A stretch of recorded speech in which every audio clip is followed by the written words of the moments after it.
Hi friends, இன்றைக்கி என்ன பார்க்க போகிறோம்னா சாம்பார் சாதம். ஃபஸ்ட்டு 2 கப் ரைஸ் எடுத்துகிட்டு 1 கப் பருப்பு போட்டு ஊற வச்சுருக்கேன். நல்லா 1/2 hour ஊறட்டும். இப்போ குக்கர் அடுப்பை வச்சுட்டு குக்கரில் ஆயில் விட்டுக்கலாம். ஆயில் ஹீட் ஆகட்டும். நல்லெண்ணெய் தான் ஊற்றிருக்கேன். ஆயில் நல்லா ஹீட் ஆனட்டையும் கடுகு, சீரகம், மிளகு 3 சேர்த்து நல்லா பொரிய விடலாம். 1 ஸ்பூன் கடுகு சேர்த்துருக்கேன்.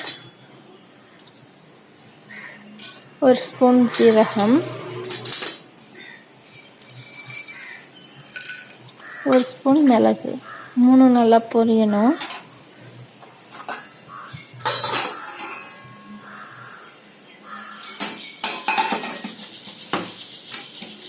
இப்போ பார்த்தீங்கன்னா நல்லா பொரிஞ்சிருச்சு. இப்போ பூண்டு பல் ஒரு 5-6 பல் எடுத்து வச்சுருக்கேன், அதை சேர்த்துக்கலாம். அதுக்கு முன்னாடி பச்சை மிளகாய் சேர்த்துட்டேன். பச்சை மிளகாய் நல்லா வந்தோடையுமே பூண்டு சேர்த்துருங்க. அது கூடவே சாம்பார் வெங்காயம்னு சொல்லுவாங்க, சின்ன வெங்காயம், அதையும் சேர்த்துட்டு நல்லா பொரிய விட்டுக்கோங்க, வதக்கி விட்டுக்கோங்க.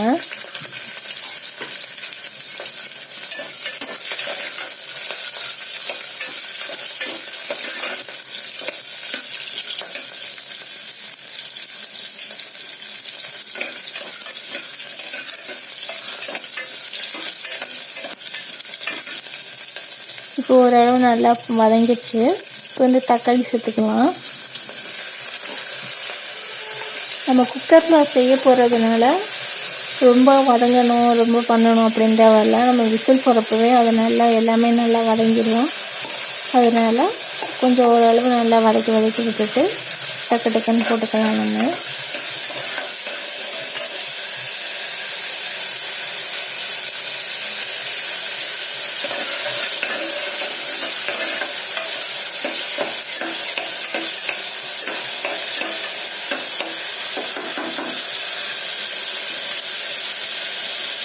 இப்போ சாம்பார் தேவையான காய் என்கிட்ட கத்திரிக்காய், பீன்ஸு, அவரைக்காய், கேரட்டு, உருளைக்கிழங்கு இருந்துச்சு. இந்த காய் எல்லாத்தையும் சேர்த்துருக்கேன்.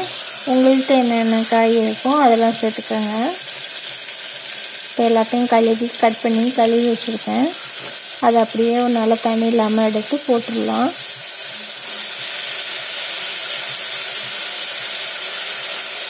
முக்கியமாக இதுக்கு உருளைக்கிழங்கும் முருங்கைக்காவும் செய்யுங்க, ரொம்ப டேஸ்ட்டாக இருக்கும்.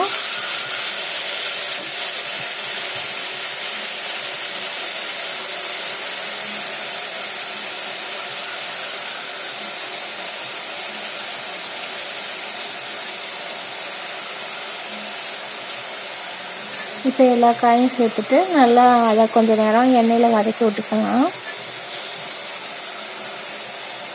நம்ம ஈஸியாகவே செஞ்சிடலாம். இதை நிறைய பேர் தனியாக மசாலா அரைச்சி அதுக்கப்புறம் இந்த காயெல்லாம் போட்டதுக்கப்புறம் அந்த மசாலா போடுவாங்க. நான் அந்த மசாலாலாம் சேர்க்கலை. வீட்டில் அரைச்சி வச்சுருக்க மிளகாத்தூள், மல்லித்தூள் தான் சேர்க்க போகிறேன். அது எந்த குவான்டிட்டியில் சேர்க்குறோமோ அதுவே போதும், அதுவே நல்லா தான் இருக்கும். இது காய் எல்லாத்தையும் சேர்த்துட்டு நல்லா வதக்கி போட்டுக்கோங்க. நம்ம ஈஸியாக குயிக்காக வேலையை முடிச்சுட்டு போயிடலாம். ஒரு லஞ்சுக்கு வேணும்னா கூட பிள்ளைங்களுக்கு நல்லா செஞ்சு கொடுத்தோம்னா கெட்டு போகாமல் நல்லா சாப்பிடுங்க, டேஸ்டியாகவும் இருக்கும். தனியாக நம்ம சாம்பார் ஊற்றி கிண்டி கொடுத்தோம்னா கொஞ்சம் நேரத்தில் கொஞ்சம் ட்ரை அந்த மட்டும் ஆகும். இந்த மட்டும் செஞ்சு கொடுத்தீங்கன்னா நல்லா சாஃப்டாகவும் இருக்கும். சின்ன பிள்ளைங்க கொஞ்சம் கடித்து சாப்பிட்றதுக்கு சோம்பேறிப்படுங்க. இந்த மட்டும் இருக்கப்பெல்லாம் இந்த மாதிரி செஞ்சு கொடுத்தா நல்லா சாப்பிட்ருவாங்க.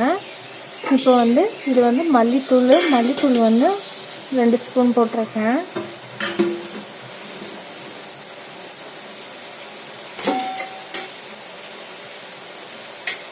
அதுக்கப்புறம் மிளகாத்தூள், உங்களுக்கு மிளகாத்தூள் உரைப்புக்கு தகுந்தாப்பில் போட்டுக்கோங்க. எனக்கு இவ்வளவு போதும். இதுக்கு மேலே போட்டால் ரொம்ப உரைக்கும். ஏன்னா நான் பச்சை மிளகாய் 2 சேர்த்துருக்கேன். அப்புறம் வந்து இதோட சாம்பார் பொடியும் சேர்க்க போகிறேன்.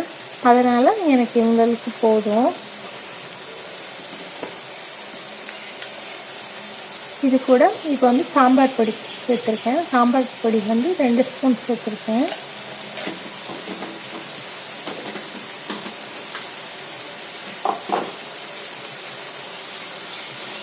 அது கூடவே இப்போ வந்து உப்பு சேர்த்துக்கலாம். இப்போ வந்து எப்போதும் சாம்பாருக்கு போடுறத விட கொஞ்சம் கூட போட்டுக்கோங்க. ஏன்னா ரைஸ், பருப்பு எல்லாமே சேர்த்து போட்டனால நம்மளுக்கு வந்து உப்பு கம்மியாக தெரியும். அதனால் உப்பு கொஞ்சம் கூட போட்டுட்டு எல்லாத்தையும் நல்லா மிக்ஸ் பண்ணி விட்டுக்கோங்க.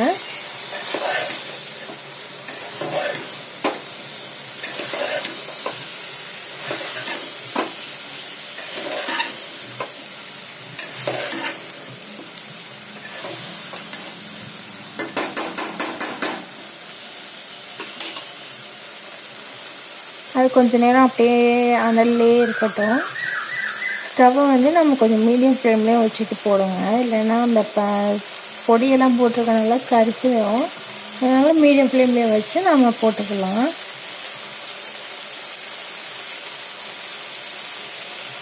கொஞ்சம் நேரம் அப்படியே இருக்கட்டும். அதுக்கப்புறம் நம்ம ரைஸை வந்து கழுவி எடுத்துக்கலாம். அது ஒரு அரை மணி நேரம் ஊறணும். அப்போ தான் ரைஸ் நல்லா இருக்கும். அதனால் ரைஸை கழுவி எடுத்து வச்சுட்டேன்.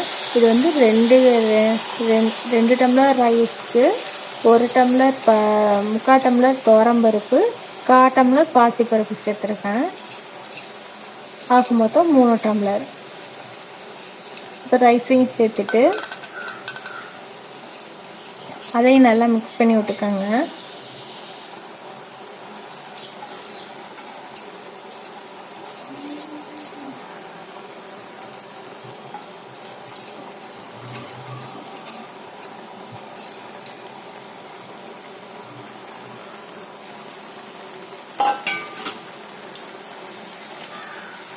இதை அப்படியே நல்லா மிக்ஸ் பண்ணி விட்டுக்கோங்க.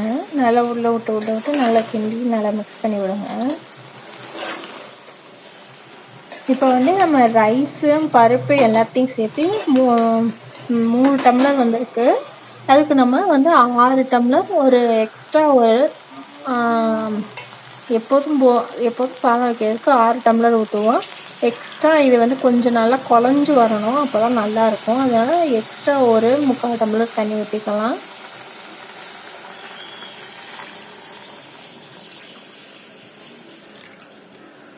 தண்ணி எல்லாத்தையும் சேர்த்து இதையும் நல்லா ஒரு தடவை மிக்ஸ் பண்ணி விட்டுக்கோங்க. இந்த ஸ்டேஜில் நம்மளுக்கு உப்பு போதுமா என்னென்னு டெஸ்ட் பண்ணி பார்த்துக்கோங்க.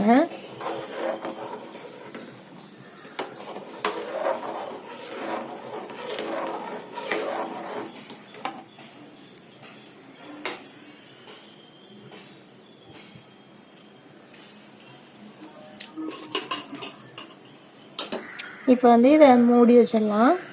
இதை மூடி ஒரு 5 விசில்லேருந்து 6 விசில் வர வரைக்கும் நல்லா விட்டிங்கன்னா நல்லா குழஞ்சி போய் வரும். குழஞ்சி நல்லா குழன்ட்டு அந்த பொங்கல் எப்படி இருக்கும் அந்த மட்டும் அந்த இதில் வரும். அதனால் இதை நல்லா வேக விட்டுக்கோங்க. இப்போ விசில் போட்டாச்சு. விசில் வந்ததுக்கப்புறம் காமிக்கிறேன்.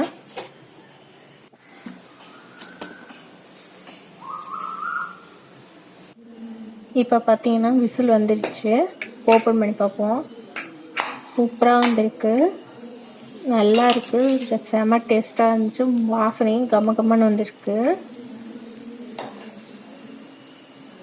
பாருங்கள் எந்த அளவுக்கு நல்லா வந்திருக்குன்ட்டு. எல்லாமே கரெக்டாக வந்திருக்கு. இப்போ வந்து இதை வந்து தாளித்து கொட்டிக்கலாம். வந்து அதுக்கு தாளிக்கிறதுக்காக கொத்தமல்லியும் பெரிய வெங்காயத்தில் ஒரு வெங்காயத்தையும் கட் பண்ணி வச்சுருக்கேன். இப்போ வந்து தாளிப்பு கரண்டி வச்சுக்கலாம். தாளிப்பு கரண்டி வச்சுட்டு தாளிக்கிறதுக்கு எண்ணெய் ஊற்றிக்கிறேன். நல்லெண்ணெய் தான் ஊற்றிக்கிறேன்.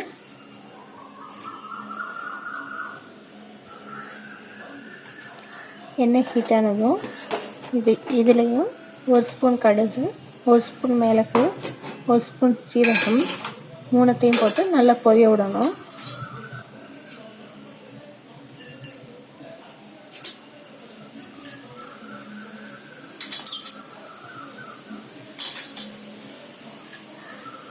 ஏற்கனவே நம்ம அதுலேயும் சேர்த்துருக்கோம். அதனால் இதுலேயும் கொஞ்சம் சின்ன ஸ்பூனில் 1 ஸ்பூன் போதும். இதெல்லாம் நல்லா வெடித்து வரட்டும்.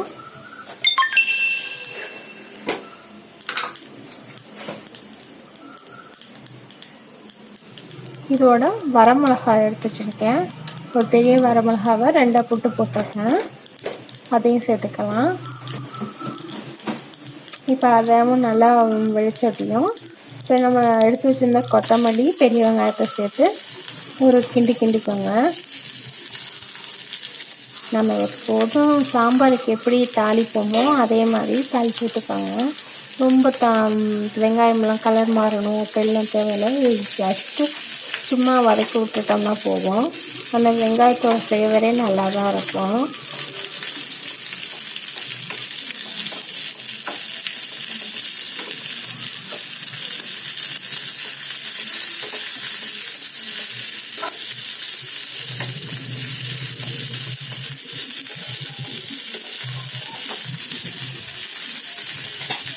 இப்போ இதை அப்படியே அந்த சாதத்தோடு சேர்த்து நல்லா மிக்ஸ் பண்ணி விட்டுக்கலாம்.